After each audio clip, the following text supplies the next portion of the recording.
নমস্কাৰ ছাত্ৰসকল তোমালোকক আৰে ক্লাছ আমাৰ চেনেলটোলৈ আকবাৰ স্বাগতম জনাইছো।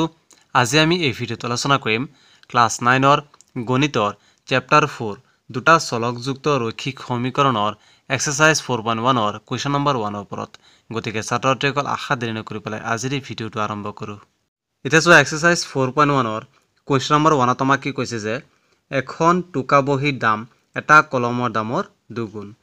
এই উক্তিটো প্ৰকাশ হোৱাকৈ দুটা চলকযুক্ত এটা ৰৈখিক সমীকৰণ গঠন কৰা। ইয়াত আমাক কৈছে এখন টুকা বহীৰ দাম x টকা আৰু এটা কলমৰ দাম y টকা বুলি লোৱা। আমাক কৈছে এখন টুকা বহীৰ দাম এটা কলমৰ দামৰ কেইগুণ 2 গুণ। তাৰ মানে যদি কলমৰ দাম 5 টকা হয় তেতিয়াহলে টুকা বহীৰ দাম কিমান হ'ব 10 টকা। কলমৰ দামৰ লগত যদি আমি 2 মাল্টিপ্লাই কৰো তেতিয়াহলে এখন টুকা বহীৰ দামৰ সমান হ'ব। গতিকে আমি কোৱেশ্চনটো সলভ কৰো। গতিকে আমি কি কৰিম প্ৰথমে ধৰি লম। গতিকে ধৰু এখন টুকা বহীৰ দাম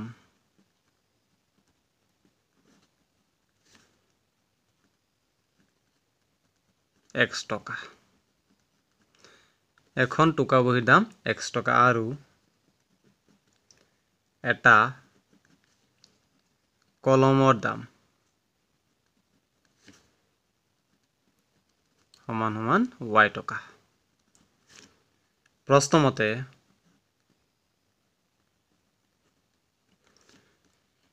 আমাক কি কৈছিলে এখন টুকা বহীৰ দাম এটা কলমৰ দামৰ দুগুণ। এতিয়া চোৱা টুকা বহীৰ দাম কিমান x টকা। গতিকে x = কলমৰ দামৰ কেই গুণ 2 গুণ।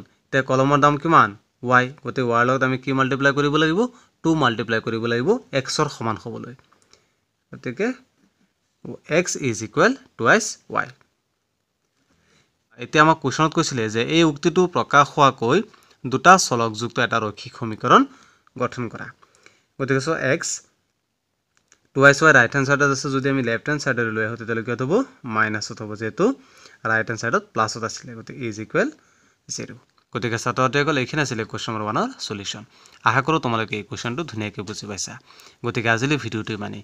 যদি তোমালোকৰ এই ভিডিঅ'টো চাই ভাল লাগিছে লাইক কৰিবা, তোমালোকৰ বন্ধু বৰ্গৰ সৈতে যিমান পাৰে সিমান ভিডিঅ'টো শ্বেয়াৰ কৰিবা আৰু মোৰ চেনেলটো সাবস্ক্ৰাইব কৰিবলৈ নাপাহৰিবা।